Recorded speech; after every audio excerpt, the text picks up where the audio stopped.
shots that we're getting here. Soon after having made a stopover at Jayalalitha's memorial in Chennai at Marina Beach, more prayers, more stopovers there for Sasikala, making a stop now at the party headquarters, taking in the blessings once again of her mentor Jayalalitha, the founder of the party, as we speak in front of his portrait there. Sasikala making these final stops as she would be moving up ahead there to surrender and spending jail term there, of course, as had been declared by the Supreme Court at the Bengaluru Central Jail there as we speak. These are the final moments of freedom for Sasikala before she surrenders later this afternoon. But before doing that, all through last night, all through early morning today, making sure that she appoints her set of loyalists, even though there were people who were shunned by Jayalalitha during her lifetime, but she's brought in her own ring of loyalists there, that being her family members, her nephew, Dinakaran, having been appointed by Sasikala, the Deputy General Secretary of the AIADMK, S. Venkatesh, of course, also making a comeback in a senior position there in the AIADMK. Sasikala appointing her own set of loyalists there in her camp of the AIADMK, in ensuring the power, though, stays with her set of loyalists, even as she spends time, even as she spends jail time there in Bengaluru Central Jail. But on the other end, you have OPS, who's still lingering there with 11 MLAs, still confident there to even cross the halfway mark if the floor test is announced. But for the moment, as we speak, 117 MLAs that are part of the Sasikala camp that are still alleging loyalty there to the Sasikala camp, and Sasikala also having appointed her own chief ministerial face there, who is going to be serving AIADMK in her absence once that floor test comes through. Surprisingly, the governor, many have once again been questioning on why the governor, Vidyasagar Rao, has still not called in for that floor test. It's been close to a fortnight. Sasikala's camp has managed to maintain this number way above the halfway mark for the State Assembly, but still no signs of a floor test. Our correspondent Lokpriya getting us further inputs here on this. Lokpriya, these are the last and final moments of her freedom there for Sasikala before she surrenders.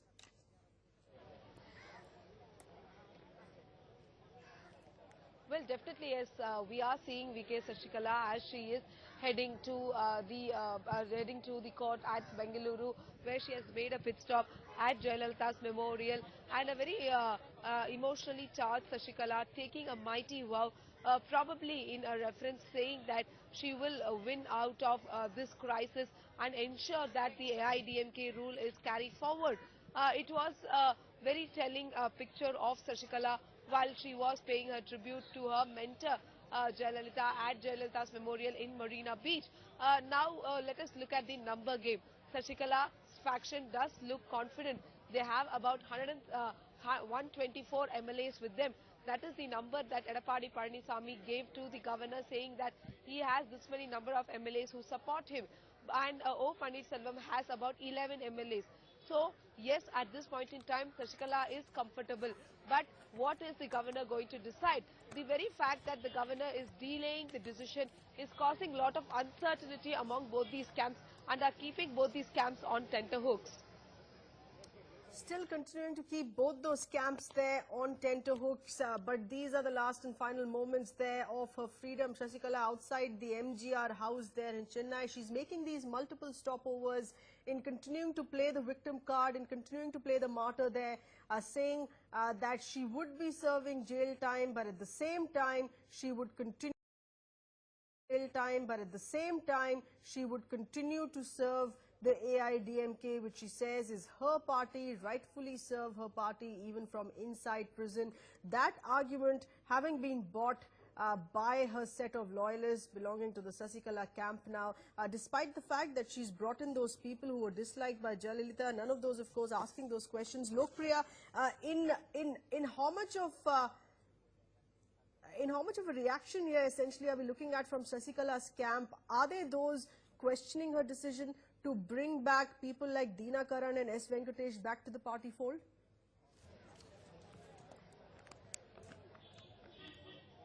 Well, there has been no voices of dissent yet to Sasikala's appointment of Dinakaran as the Deputy General Secretary of the AIADMK. But closely sources at the AIADMK tell that there have been murmurs and there are cadres who are not happy with Shashikala's appointment, because these are the very people that Jayalalitha identified and asked them not to be inducted in the party, asked the cadres not to have truck with them. Now these very same people have come back to the party, and what more, they have been elevated to the post of Deputy General Secretary. That essentially means Shashikala is sending out a message that she believes in her family, and they will be the ones who will be running the AIDMK. Deputy General Secretary is only next to the General Secretary, which means he will have a lot of power to decide on various important decisions at the AIDMK party. So we will have to see how this plays out.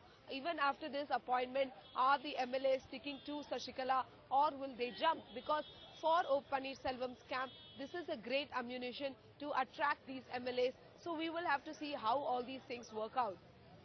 But Lokpriya, why hasn't this happened? O. Paneerselvam has been confident all along that these MLAs would be joining him. Sasikala on her way to serving jail term, but the MLA is still sticking on to her camp.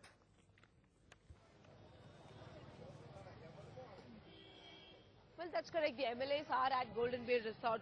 About 124 of them continue to be there. It has been more than a week now, and the MLAs reiterate that they are there at their own free will. Nobody is forcing them. There is no torture that has been inflicted on them. So the MLAs today are coming out in batches, speaking to the media, telling the media that they are there at their own will, and they will remain there till the governor invites them to form the government. So the MLAs are very adamant, and they will continue to camp at the Golden Bay Resort. So the decision really now lies in the hands of the governor, because the governor's delay is causing uncertainty among not just the political leaders, but also for the people of Tamil Nadu, because the governor at this point in time has no reason to give why he is delaying his process. So people are trying to understand the reason for the governor's delay. Still struggling to understand the reason here for this delay. Remember, the governor, Vidyasagar Rao, has still not called in for a floor test. Sasikala has appointed chief minister there. Palanisamy has already sent in that letter, that official note to the governor's office, saying that they have the numbers, they have the majority numbers, but to no avail. The governor is yet to break his silence here on this. But Lokpriya, what are your sources telling you? What are the calculations that the governor's office, which ideally should not be making at this given point of time, but are there a set of calculations that are going into account for the governor to take this decision to call in a floor test?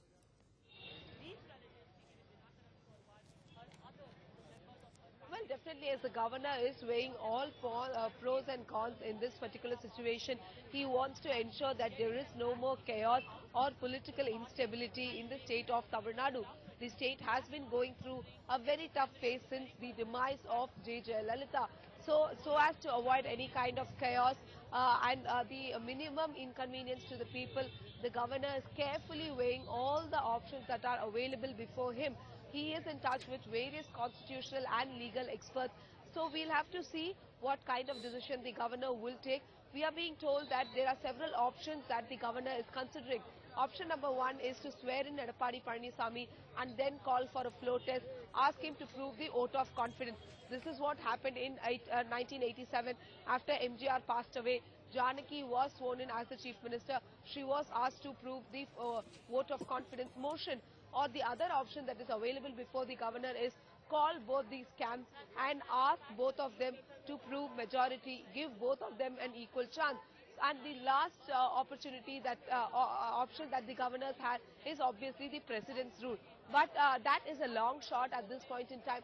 So we will have to see what kind of decision the governor takes, because the delay in his decision making is certainly causing sleepless nights for both these camps. Lokpriya, also take us through those details on what's really happening outside O. Paneerselvam's residence as far as the OPS camp is concerned. Has it been a morale-boosting exercise to have Deepa, Jayalalitha's niece, on board?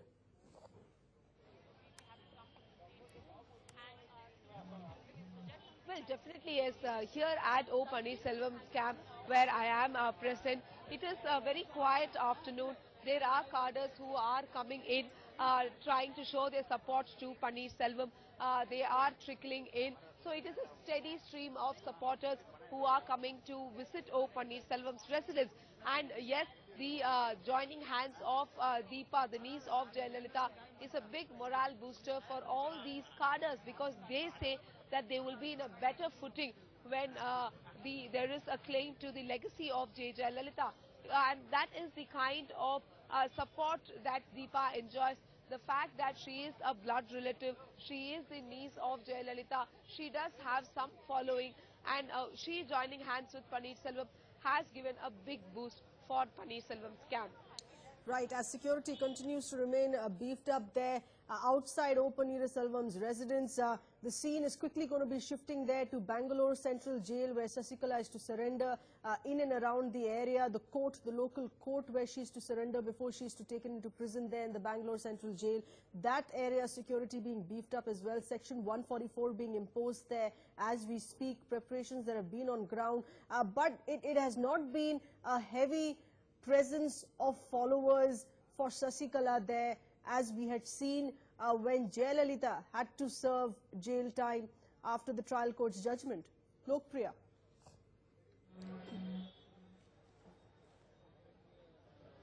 Well, definitely, yes. After the trial court judgment, there has been a sense of grief, sadness in Sasikala's camp, because all these cadres, after the revolt of Paneerselvam, looked upon Sasikala as their leader, someone who will ensure that the party stays united.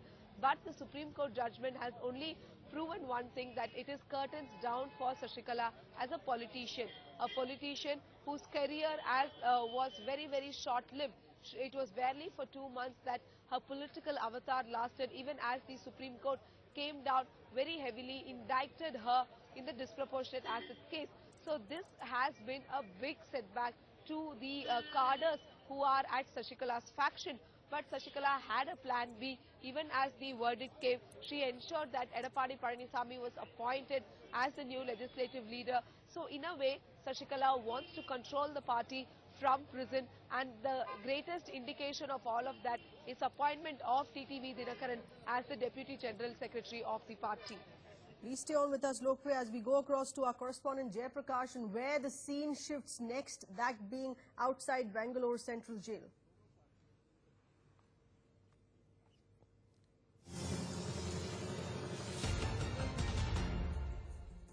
Secretary Sasikala prepares for her epic journey from Madras to Bangalore, the 350-kilometer journey. Bengaluru is preparing, especially the Parapnagarara.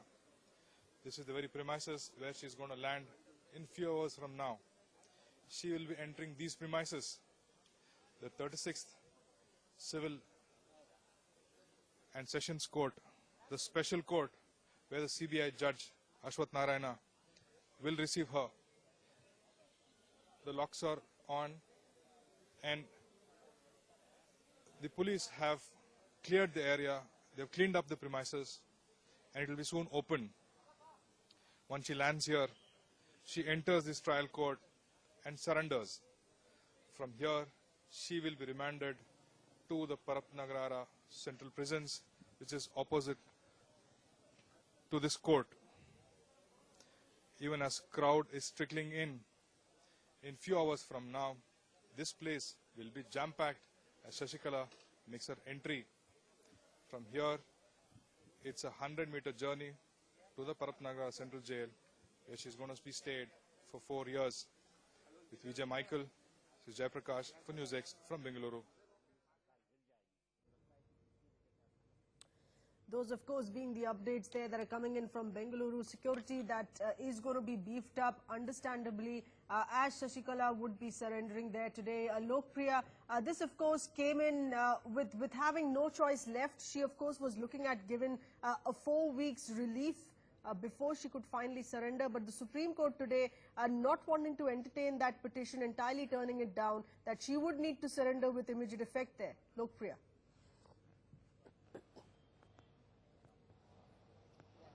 Well, definitely, Sasikala did go and file that petition at the Supreme Court, asking her for time of 4 years, 4 weeks to surrender, citing health reasons. But that plea was immediately turned down, and the Supreme Court had a very harsh statement to her counsel saying that immediate means immediate, and also told that not a word in that judgment will be changed. So it is a very telling sign for Shashikala to surrender immediately, and that is the reason we saw her leave her Poise Garden residence. She went to Jayalalitha's memorial, paid her respects, and took a vow to come out of this battle. And now, even as we speak, she is headed to Bengaluru. It will take about 4 to 5 hours for Shashikala to reach the court and then head to prison. Still would take a couple of hours there to reach court, surrender there, and then of course head to prison. But she's leaving on a somber note there, Lokpriya, of course, making sure that she continues to play the martyr card. She continues to reach out to AIDMK followers, the cadre there, saying that she would be serving the party even from behind locked doors.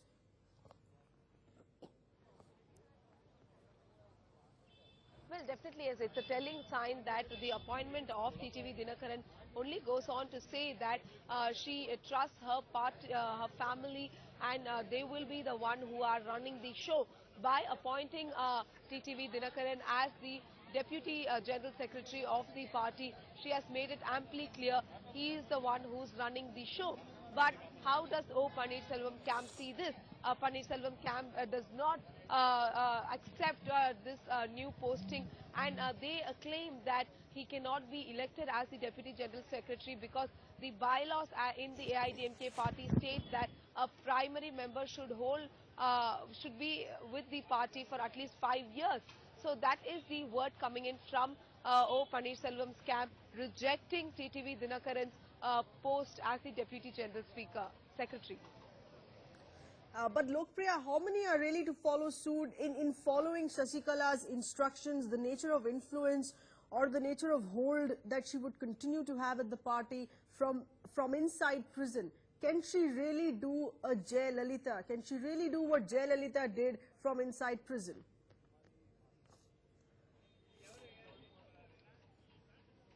Well, that is something that we'll have to see, because yes, Shashikala is no match to Jayalalitha, be it in terms of charisma or administrative skills or the power and clout that she wields in the party.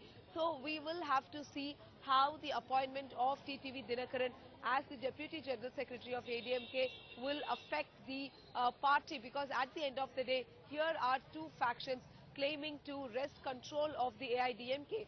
Going beyond government formation, what needs to be looked at is how both Pannirselvam's faction and Shashikala's faction is looking to claim control of the party of AIDMK.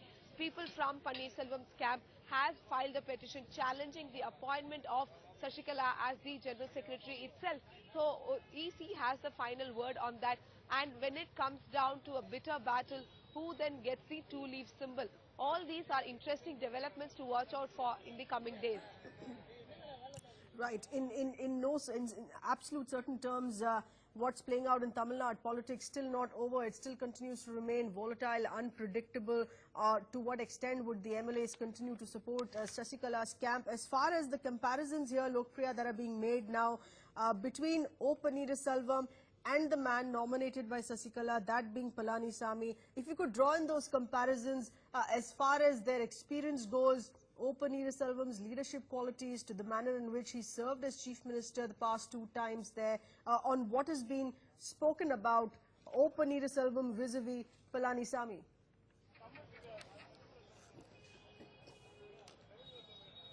Well, let us look at both these people. Both these people come from very powerful community. Pannirselvam belongs to the powerful Devar community, while Palanisamy belongs to the Gounder faction. These two castes are in a majority in AIDMK, and Edappadi Palanisamy wields considerable clout in western regions of Tamil Nadu. He comes from Salem, a place called Edappadi. That's the constituency that he represents. So he does wield clout at the western region. He is considered as one of the top 5 leaders of the AIDMK who were considered as the inner circle of Jayalalitha. If Jayalalitha wanted to pass on any message to the cadres, it is always through these 5 trusted trusted people, and Edappadi Palanisamy was one such man. He did not have considerable political backing. He did climb up the ladder and became the close confidant of Jayalalitha. When you look at Paneerselvam, he has been in politics for a very long time. He was the interim chief minister twice when Jayalalitha had to step aside following conviction in court cases. He is the man in many sense had the humble beginnings and rose to power. He had a tea shop at Periyakulam and then he went on to become a councillor and then went on to rise up the rank of AIDMK.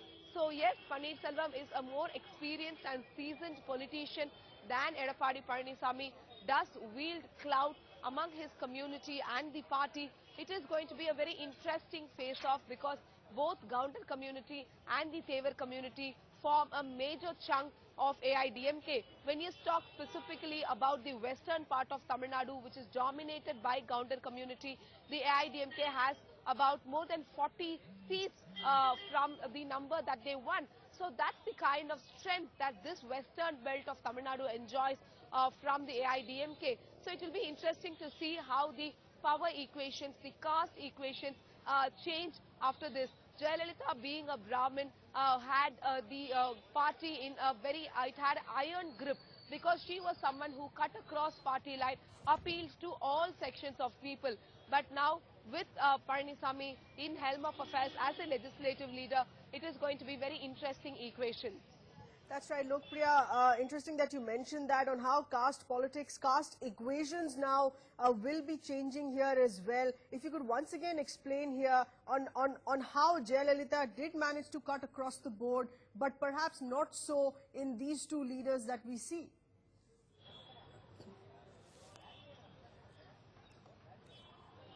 Well, that's correct. Jayalalitha was a Brahmin.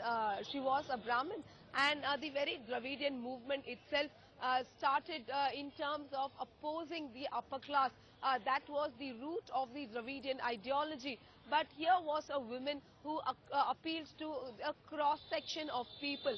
She had the charisma to keep the people from all communities together, and she always ensured that there was proper representation from all these communities because caste politics and Dravidian politics were always intertwined.